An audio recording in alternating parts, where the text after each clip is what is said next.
melahirkan memasukkan jarinya ke vaginanya. Sudah jarinya sudah masuk, mau apa lagi? Sudah bugil lagi, sudah lost jaw. Iya enggak?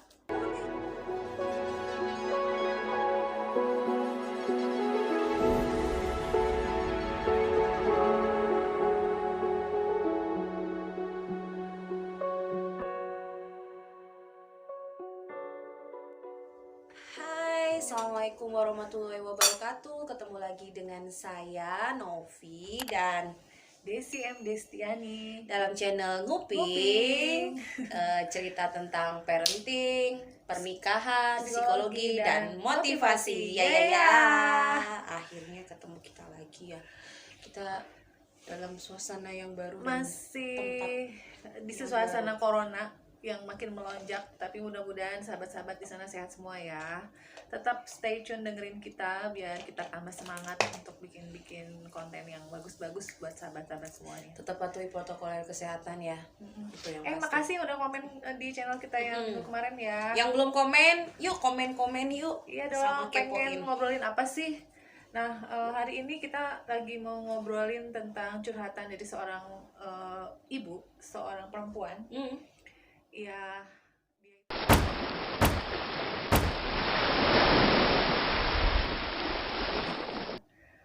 nulis surat lah ya.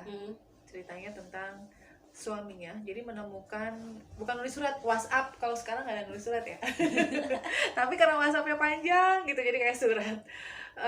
Dia cerita kalau suatu ketika dia menemukan email suaminya ya, dimana di situ suaminya ternyata menyimpan sebuah file rahasia yang ada konten-konten di situ, foto-foto serta video-video pendek.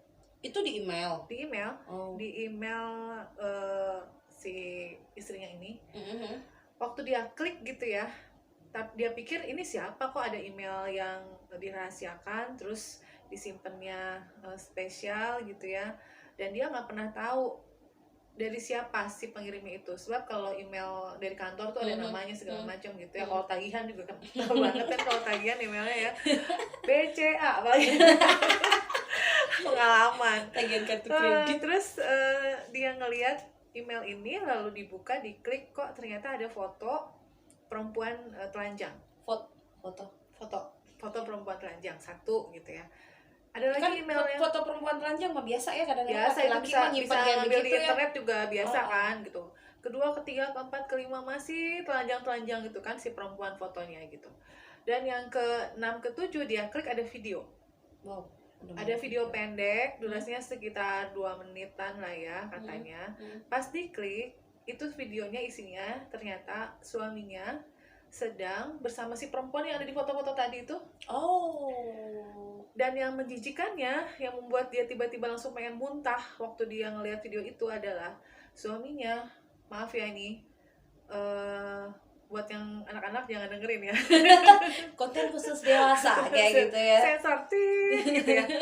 Ternyata si suaminya ini dengan si perempuan yang tadi di foto-foto tersebut memasukkan jari suaminya ke kelamin si perempuan yang ada di foto. Jadi suami dari orang yang curhat ke diri Mbak Desi ini memasukkan tangannya, jari ya. Tangan mah dokter ini saya kalau melahirkan memasukkan jarinya ke vaginanya si perempuan yang di itu dalam ya. foto itu. Itu perempuan dalam foto tuh cuma satu atau dua atau lebih? Perempuannya ada 2 orang. Kemudian tapi laki-lakinya juga bukan cuma dia. Jadi maksudnya trisam begitu atau rame atau pesta seks? Dari fotonya sih si laki-lakinya masih berpakaian lengkap. Hanya perempuannya itu yang mungkin tadinya foto-foto gitu ya, terus tahu-tahu ada interaksi yang lebih. Dan ternyata setelah ditelusuri, si teman saya yang curhat ini cerita bahwa suami yang ini memang ikut dalam perkumpulan fotografer di Facebook. Jadi dia tuh ikut dalam komunitas fotografi di Facebook. Kemudian ada orang yang menawarkan, ketika dia cek-cek gitu, ini email dari siapa sih? Ternyata ada nama tersebut di Facebook yang menawarkan kepada suaminya sebuah tiket untuk ikut foto sesi model-model di sebuah tempat yang katanya tempat itu nanti akan dikasih tahu kalau sudah bayar. Maksudnya bayar? Jadi itu fotosis itu harus bayar dulu nih 1 juta. Oke, jadi ikut biaya pendaftaran gitu lah ya mungkin ya. Tapi nanti kalau udah bayar 1 juta baru dikasih tuh tempatnya di mana.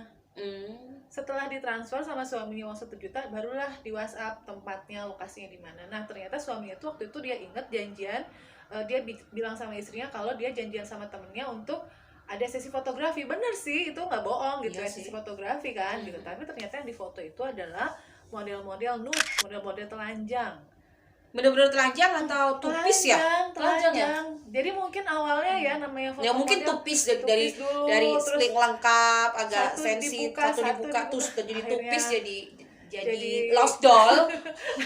Lost doll ya kan? Apaan Bukan sih? lagi tupis tapi lost doll.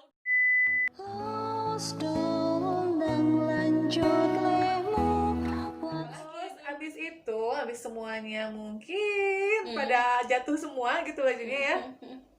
Ya namanya laki-laki ya ngelihat Ya, oke. body perempuan yang seperti itu, dan dia juga bukan fotografer profesional, mungkin masih kan sekarang Tapi banyak ya. seprofesional-profesionalnya fotografer kalau melihat adegan seperti itu ya namanya laki-laki ya kepancing juga ya Ya mungkin enggak ya. sih, kalau fotografer profesional tuh sebenarnya sama kayak dokter kandungan yang cowok, ya enggak? Ya kalau misalnya kalau dia rame-rame kru ya but it's okay ya. Coba kalau cuma berdua doang Ya, namanya nggak tahu lah setan nggak ya. tahu. Tapi kan dokter kandungan juga sering berduaan di ruang Iya, praktek tapi gitu paling nggak kan ada suaminya, ada bidannya, Bisa ada jadi, tapi susternya. pakainya kan otak kiri. Ya. Kalau ini kan memang udah sengaja kali ya. Nah, Ya balik lagi sih. sama kasus yang tadi, akhirnya si istrinya ini rasa dibohongin lah, diselingkuhin lah gitu ya. Meskipun itu dia tahu itu tadinya tuh fotografi, mau belajar fotografi, tapi ya masa sih yang difoto yang Tapi sampai masih ada adegan-adegan harus memegang alat vital dan Iya, yang lain-lain kan. Terus itu apa? bonusnya apa ya? Plus-plusnya tuh mungkin kayak begitu tuh ya gitu Dan kan. ternyata ini banyak. Jadi si teman saya ini yang curhat cerita bahwa ya ajakan-ajakan berupa foto-foto telanjang dengan perempuan-perempuan yang mau dibayar seperti itu tuh banyak. Godaan-godaan yang Itu kan kemarin berprofesi. kasus yang kita pernah ada ya, yang katanya dibawa ke Medan, dia kata untuk foto Oh, doang. 70 juta. Itu enggak deh, 20 20 juta kalau itu DP-nya ya. Tapi itu juga katanya sih cuma buat foto doang gitu loh. Terus abis itu diajak-ajak, ayo bisa dipakai nggak, bisa sambil main buat temenan tidur nggak gitu mungkin kan. Dia sambil menyelam minum air. Nah itu yang terjadi, ternyata itu beneran minum air. Minum air konotasi yang beda. Enggak, pertanyaanku apa respon istri itu ketika melihat email Mau itu? muntah, mau keluar. Bayangin lah ya, mungkin seorang istri ngelihat suaminya Mual, jengkel, enek kayak gitu. apa ya, maksudnya mengutak-ngutik alat kelamin orang lain yang itu jelas-jelas bukan dia gitu loh. Orang istri aja mungkin belum pernah digituin mungkin loh ya gitu ya. Terus ternyata suami yang melakukan itu dan diliatin. Jadi si istrinya itu ngelihat bahwa pasti ini ada yang motoin, ada yang videoin kan. Dan itu juga ternyata setelah email yang satu video itu, di bawahnya ada email yang lain, teman suaminya yang dia kenal melakukan hal yang sama perempuan itu. Ya, bisa Jadi dibayangkan. gantian. Terus reaksi dia atau apa yang dia lakukan kepada suaminya setelah Ya dia melihat email marah itu? lah ya, marah, kemudian konfirmasi ke suaminya harus kayak apa gitu. Nah dia dalam posisi yang pengen tahu kalau dengan situasi kayak gitu tuh dia harus gimana. Karena suaminya kan ternyata memang kayak kecanduan ya, udah kayak kecanduan gitu. Dia pikir selama ini suaminya ikut kursus fotografi, ternyata yang difoto Model-model yang begitu model-model yang begitu gitu. Ya khawatirnya kan ini kejadiannya berlarut-larut kayak gitu. Nah, makanya dia ingin sekali dibahas apakah dengan kasus ini harus gimana ya dia ya, harus cerai sama suaminya, atau misalnya dia ngajak suaminya biar tobat, atau kata Mbak Novi lebih baik kalau kayak gitu kasusnya enaknya diapain ya? Enaknya diapain? Kalau tanya pada diri saya pribadi di luar sebagai profesional, saya bilang sudahi kalau saya. ya. Kalau saya pribadi, ketika saya bicara diri saya pribadi, karena yang namanya perselingkuhan, apalagi hal yang sudah menyangkut pornografi, itu sudah selingkuh ya namanya ya. Selingkuh tuh ada berapa tahap lah gitu kan. Tapi pada akhirnya ke hal yang seperti itu ya sudahi gitu.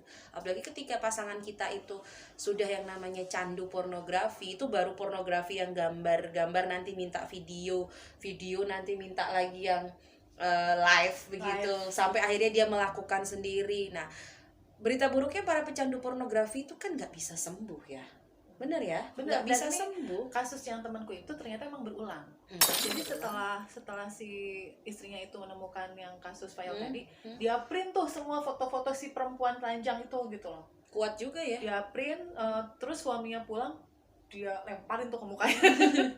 Ini apaan gitu kali ya, reka adegan coba. Iya, kita reka adegan besok ya. Ada itu tuh sebenarnya usul yang bagus. Biasanya video kita tentang teori tentang bagaimana kita bercakapan tentang kasus. Kalau besok kita reka adegan kayak gimana? Ini suaminya ya. Kayaknya kita perlu tokoh laki-laki yang bisa jadiin reka adegan gitu ya. Apa nih? Kayak gitu kali ya. Kali kayak gitu ya. Ya Allah, astagfirullah. Terus akhirnya apakah dia terus akhirnya kan suaminya kaget, minta ampun lah ya, terus minta maaf, minta akan terjadi lagi gitu-gitulah, janji-janji gitu. Terus dimaafin ya. Dimaafin lah sama istrinya ini, perempuan, tetapi ternyata makanya ini jadi masalah yang berulang karena si ceweknya ini sudah tahu suaminya ini kaya, punya duit. Karena udah tahu nomor WhatsApp-nya, udah tahu kontaknya, dia ngehubungin lagi via FB suaminya, dan FB suami itu di privat, di akunnya diganti passwordnya segala macam gitu ya. Dan istrinya menemukan lagi transferan sejumlah uang tertentu kepada sebuah nama yang itu mungkin dia kenal, namanya ya perempuan itu lagi.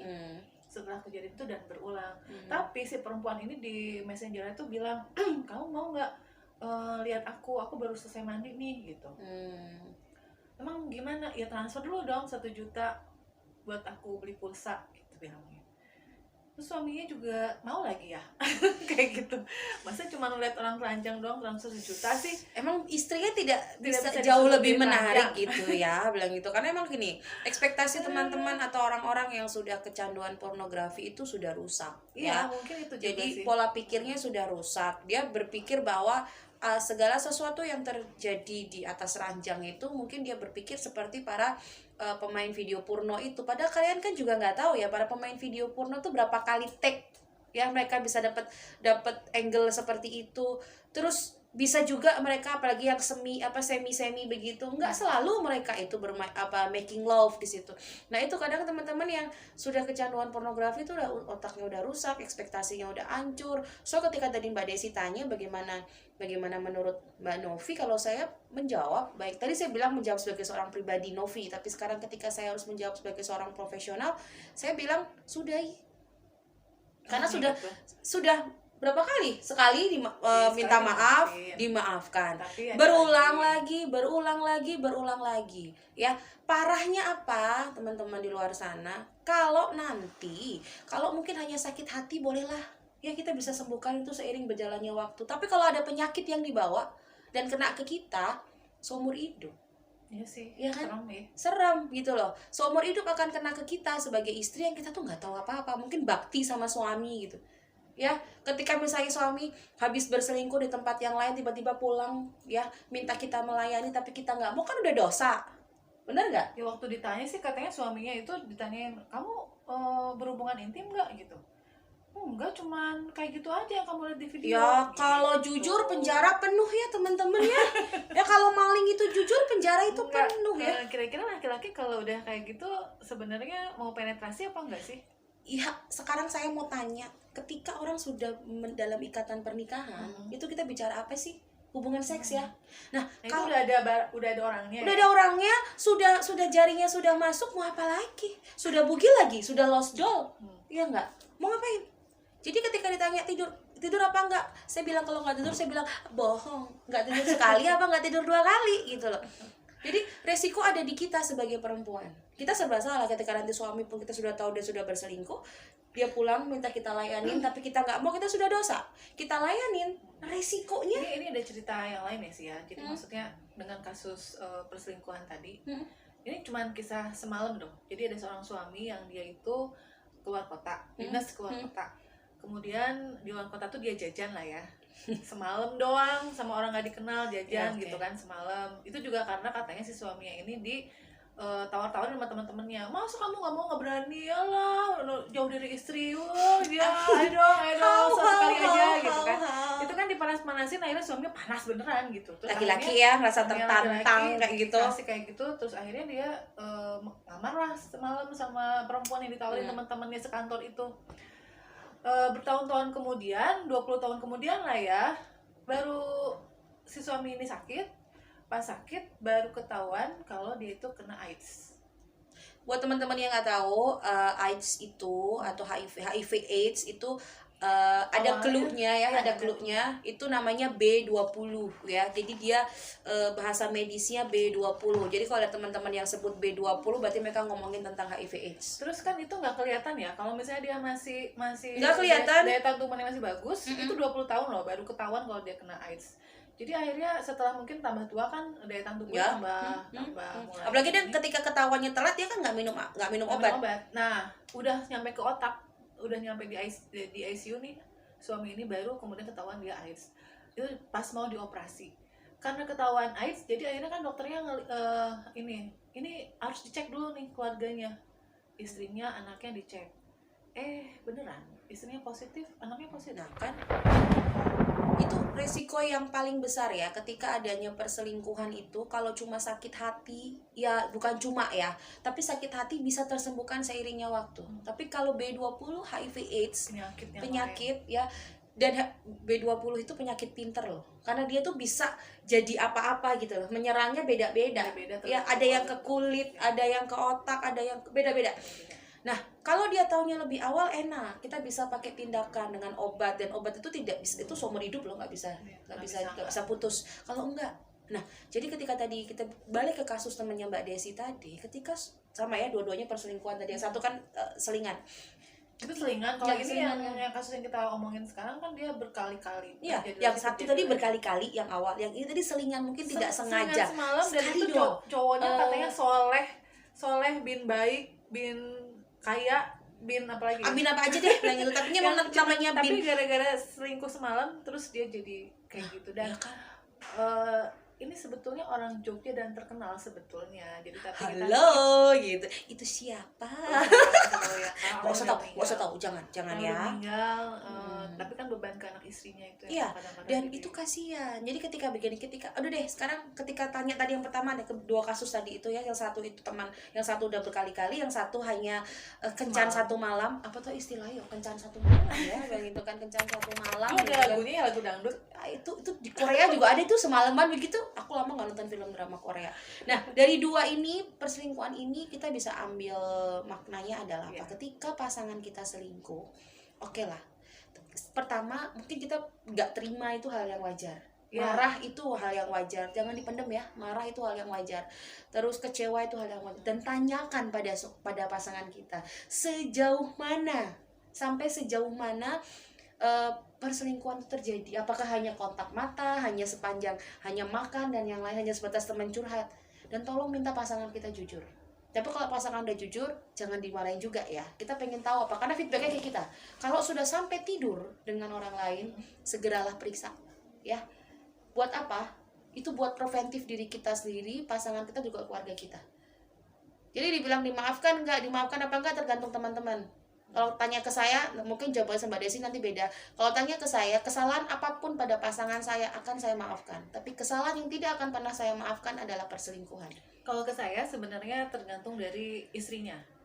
Jadi setiap orang itu punya kekuatan berbeda-beda dalam menerima perselingkuhan ya. Ada teman saya yang suaminya selingkuh berkali-kali juga dia tetap aja. Yang penting tadi botolnya kembali katanya gitu. Kalau saya no way.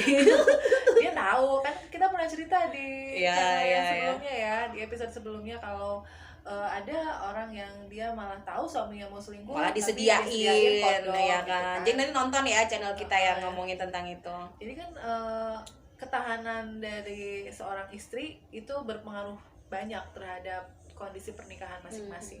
Mungkin ada yang seperti itu yang mau bertahan terus gitu ya, entah sampai kapan dia punya kekuatan untuk bertahan, tapi itu memang unik ya, harus dibicarakan kedua belah pihak. Kita tidak bisa mengatakan kamu bisa aja, udah suami udah selingkuh kayak gitu ngapain dipelihara gitu misalnya, karena pertimbangan perempuan tuh banyak, termasuk pertimbangan ekonomi, pertimbangan anak, pertimbangan status gitu ya.